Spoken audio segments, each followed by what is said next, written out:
Right, vazukuru vangu ka ndoda kuti mundinzwisise, mundibatisise pandinenge ndichitaura mazvo. Upenyu hwatinorarama unohuka hauna kupfava sometimes sekuona kwatinenge tichiita munhu. Dzimwe dzenguva tinoti tikatarisa munhu ka pane vamwe vanhu vanenge vachiti zvavo. Varipo vamwe vanenge vachiti vakaona munhu ageza achena achifamba murodhi voti inga zvavo. Koti vamwe vekuti vakaona vanhu vari mumotikari dzavo vachifamba pamwe vane madzimai avo vane varume vavo, umwe anogona kusvika paanochiva kuti inga zvavo. Asi rega ndikudze muzukuru ka kuti chakafukidza dzimba matenga.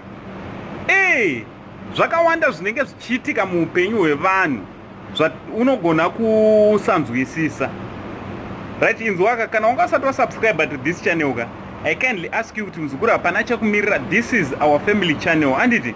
So vandudza musha nekuisa subscription. Also don't forget to put your notification bell kuti whenever I upload a video ka, you will be notified. Right, pane mashoko andasanganawo nawo asina kundiitira zvakanaka, asvika paandibata akandirwadza.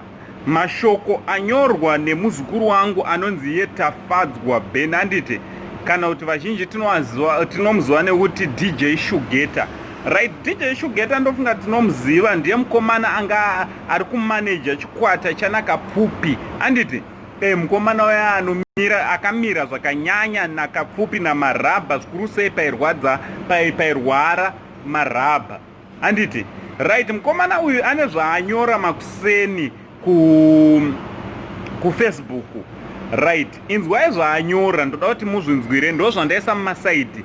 Anyora achiti, good morning family, sorry kune vachabatikana with this message, but I think it's time I let you all know I'm not okay and ndane nguva yakati rebei now ndisiri fine. I have some serious things going on in my life right now.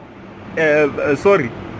Alright, I've got some serious things going on in my life right now, and the sad part is I'm losing it every day.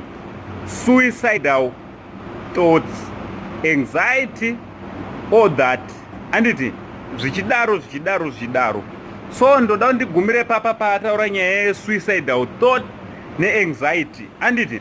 Right, inzwai kavazukuru, upenyu uhuka hanzi nevakuru hanzi chiri mumoyo chiri muninga. Sometimes munhu patinomuona achisekerera, munhu achifara, tinenge tisingaziva zvinenge zvichiitika mumwoyo make. Especially pamacelebrity, vanhu mapublic figures vakawanda. Vamwe vatinozonzwa kuti zveshuwa aita suicide, vamwe vatinozonzwa kuti kana kutoti pfungwa dzake dzichatorere zvakanaka.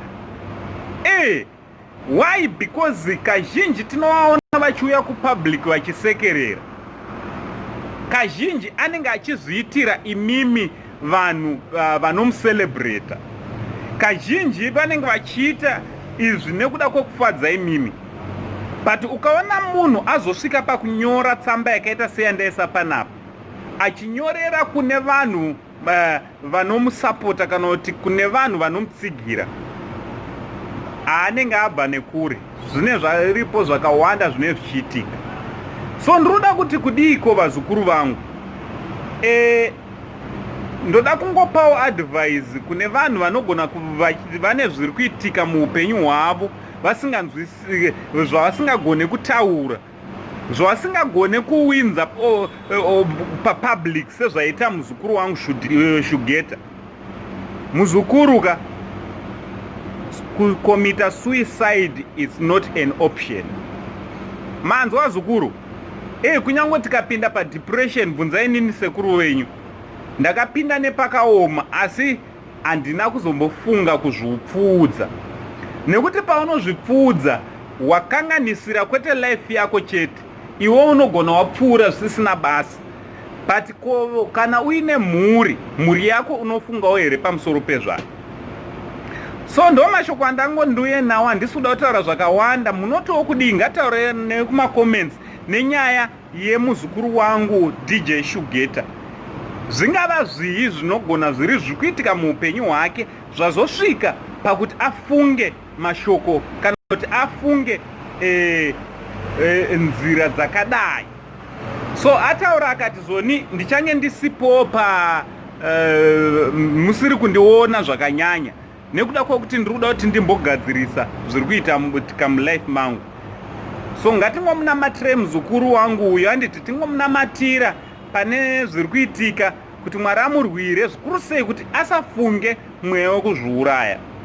Handiti because tichiri kumuda ane basa rakawanda raari kubata kumacelebrities, raari kusimudzira vechidiki, raari kubata kunyangwe kugrupu ranakapfupi, handiti kubatanidza vanhu.